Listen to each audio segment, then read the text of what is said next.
11번 선별주에 근거한 제도에 해당하는 것을 맞는 것은 선별주의하고 보편주의가 있거든요. 선별주의는 특별한 사람, 소수의 사람에 해당되고 보편주의는 전 국민에 해당되는 거죠. 예를 들면 아동수당 같은 것은 대한민국 국민의 8살 이하는 누구든지 다 주는 거. 이게 보편주의죠. 그다음에 장애연금이나 이것은 장애연금 같은 것은 중증으로 선별해가지고 주고요. 기초연금 65세 이상.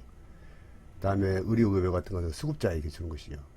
기초연금도 연금이라고 해서 다 주는 거 아니고 65세 딱 한정되어 있죠. 선별죠. 그래서 11번의 정답은 3번이 되겠습니다.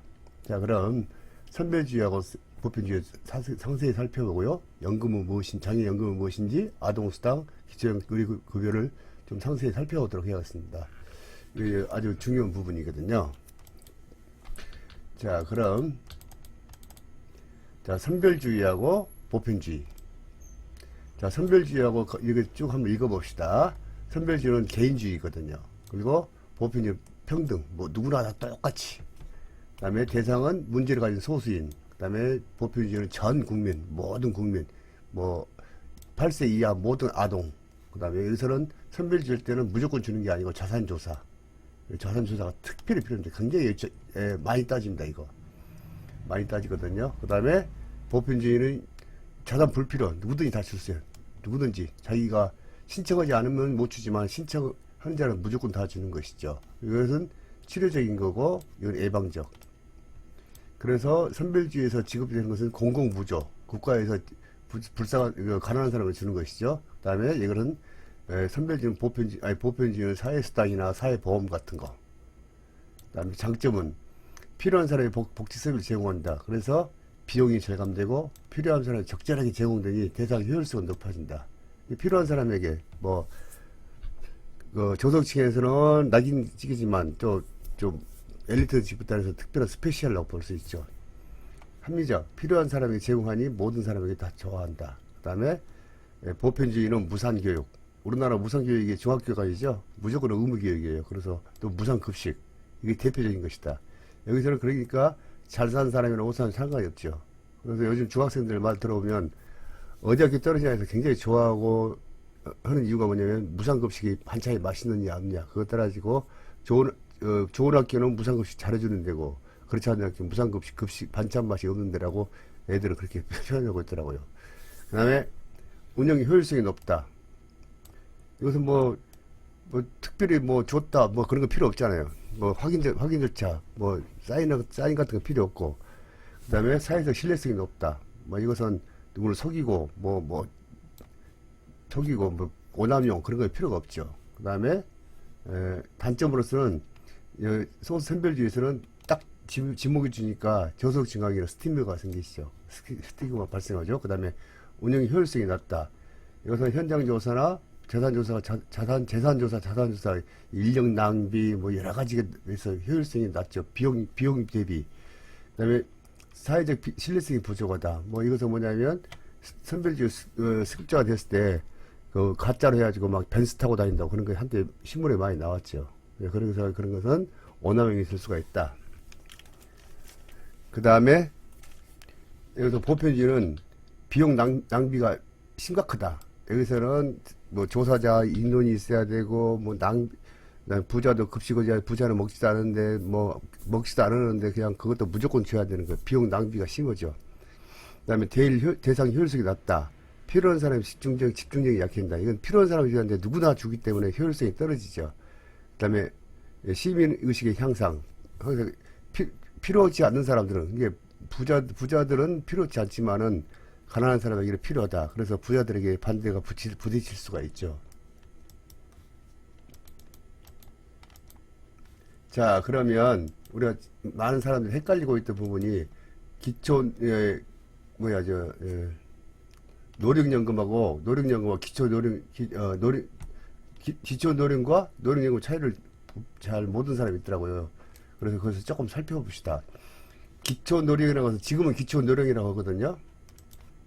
기초노령이라고 하는데 과거에 옛날에는 기초노령연금이라고 했어요. 그래가지고 박근혜 정부가 들어서면서부터 기초연금으로 바뀌었고 명칭이 바뀌고 또 94,000원 20만원 상향 조정했죠. 그래서 표를 많이 얻었죠. 그다음에 문재인 정부에서 30만으로 잡아주고 명칭은 똑같이 기초연금으로 돼 있고 그래서 현재는 뭐라고 하냐면 기초연금이라고 합니다. 기초연금이 옛날로 말하면 누구나 65세 되면 누구나 줄 수 있는 거. 그러나 누구나 준 것이 아니라 하위 70%, 상위 30%는 줘야 되는 것이죠. 돈 많은 사람은 줄 필요가 없죠. 그리고 받으려고 하지도 않고 노령연금이란 국민연금의 한 부분으로서 부분이다. 그래서 국민연금의 한 부분이다. 그러면 노령연금이 뭔가 국민연금이 뭔가 여러 가지가 나오거든요. 그것은 이제 국민연금에서 장애수당 뭐 장애수당, 저소득수당, 기초수당 뭐 그런 다 나오는데 그 중에 국민연금 한 중에서 노령연금이라고 그래요. 그래서 65세인 사람한테 노령연금이라고 하지 않고 국민연금이라고 하잖아요. 그래서 국민연금 국민연금을 탄다 그러면 노령연금이라고 보시면 돼요. 그래서 지금은 기초연금이라 노령연금을 하지 않고 기초연금이라 하고 그다음에 노령연금이라는 자체가 국민연금이라는 것이죠. 그러면 기초노령과 노령연금에 대한 차이점 살펴보겠습니다. 기초연금은 누구나 보편적인 거죠. 65세 이상 하위소득 70%면 누구든지 받을 수 있다. 이것도 선별적이 되겠구나.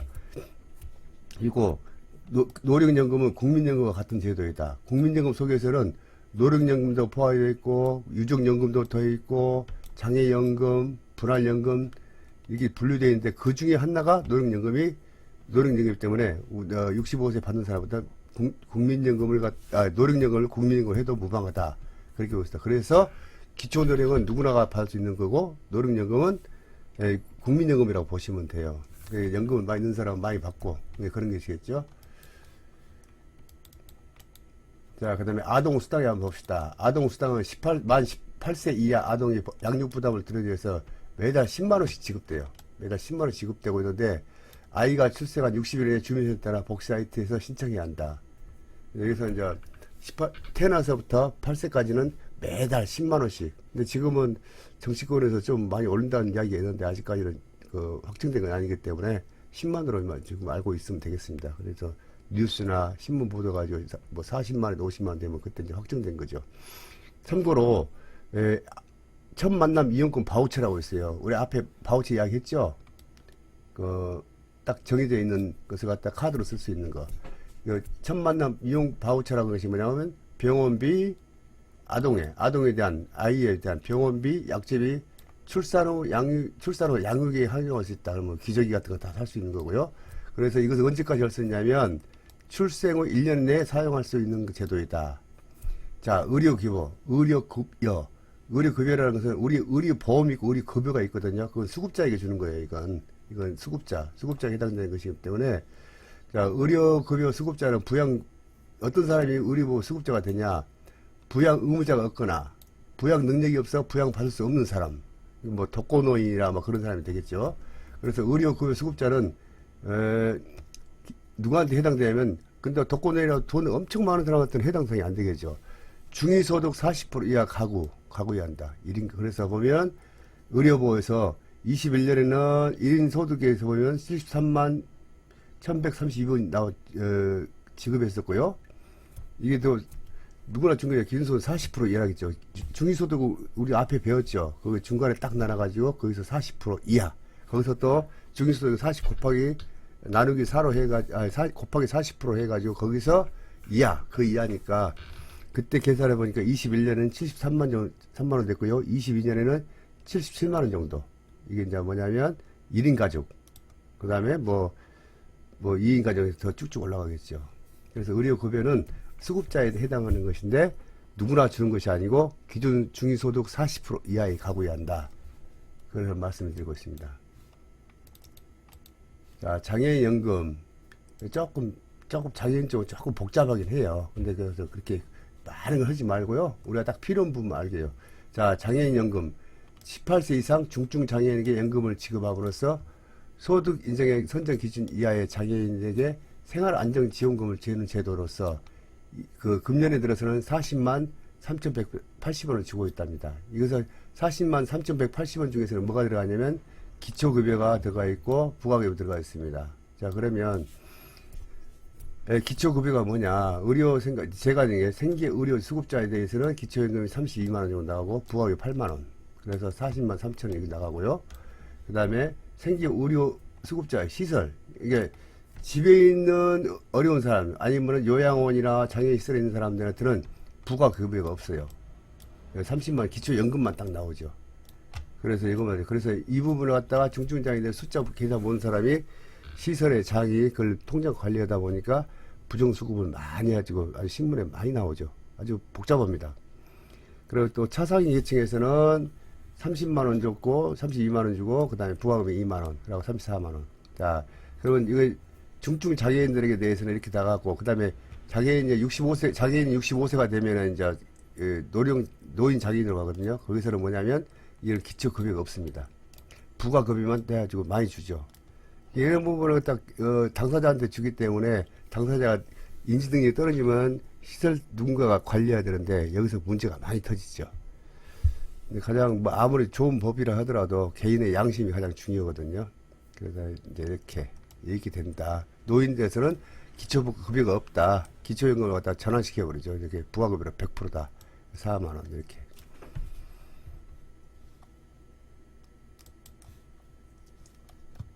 이렇게 되고 있습니다. 자, 이렇게 해가지고 앞으로 11번의 정답은 장애연금, 아동수당은 보편적인 거죠. 기초연금, 의료급여 이거 선별적으로 해서 정답은 3번이 되겠습니다.